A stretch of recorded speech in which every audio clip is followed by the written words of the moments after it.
যাদের বাজেট 4 থেকে 5,000 টাকা এবং এই বাজেটের মধ্যেই একটা ফিঙ্গারপ্রিন্ট মোবাইল খুঁজছেন তাদের জন্য আজকের ভিডিও। আজকের ভিডিওতে Symphony V128 ফোনটার ফুল স্পেসিফিকেশন জানাবো, এজন্য আমাদের ভিডিওটা সম্পূর্ণ কন্টিনিউ করে আমাদের সাথেই থাকুন।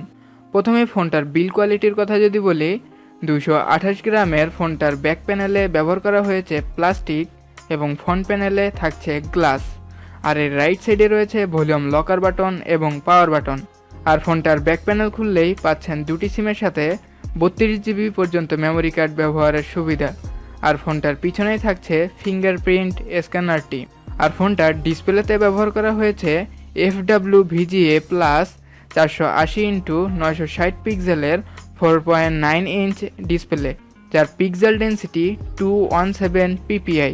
এছাড়াও ফোনটিতে প্ল্যাটফর্ম হিসেবে থাকছে অ্যান্ড্রয়েড ওরিও 8.1 এর গো এডিশন এবং প্রসেসর হিসেবে থাকছে কোয়াড কোরের 1.3 GHz-এর স্প্রিডট্রাম SC7731E মডেলের 28 ন্যানোমিটারের একটি চিপসেট এবং জিপিইউ হিসেবে থাকছে মালি T820 মডেলের একটি জিপিইউ ইউনিট।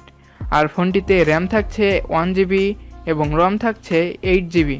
এছাড়াও ফোনটির ক্যামেরা সেকশনের কথা যদি বলি, ফোনটির পিছনে থাকছে 5 মেগাপিক্সেলের একটি ক্যামেরা, যা দিয়ে 720p 30 fps-এ ভিডিও রেকর্ড করতে পারবেন। আর ফোনটার সেলফিতে ব্যবহার করা হয়েছে সেম 5 মেগাপিক্সেলের একটি ক্যামেরা, যা দিয়ে সেমভাবে ছবি তোলা ছাড়াও ভিডিও রেকর্ড করতে পারবেন। সবশেষে ফোনটিতে আপনারা ব্যাটারি ব্যাকআপ হিসেবে পাচ্ছেন 2000 mAh-এর একটি ব্যাটারি, যার সাথে থাকছে USB একটি চার্জার।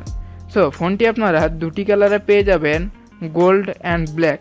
আর ফোনটার বর্তমান অফিসিয়াল প্রাইস 1GB র্যাম এবং 8GB রম ভেরিয়েন্টটি 4590 টাকা। সো এই ছিল Symphony V128 ফোনটার ফুল স্পেসিফিকেশন।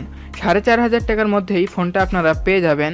সো ভিডিওটা ভালো লাগলে একটা লাইক দিতে পারেন, কমেন্টস করতে পারেন এবং নতুন নতুন মোবাইলের আপগ্রেড পেতে আমাদের চ্যানেলটা সাবস্ক্রাইব করে পাশে থাকা নোটিফিকেশন বেল আইকনটা প্রেস করে দিয়ে আমাদের সাথে থাকবেন। ধন্যবাদ।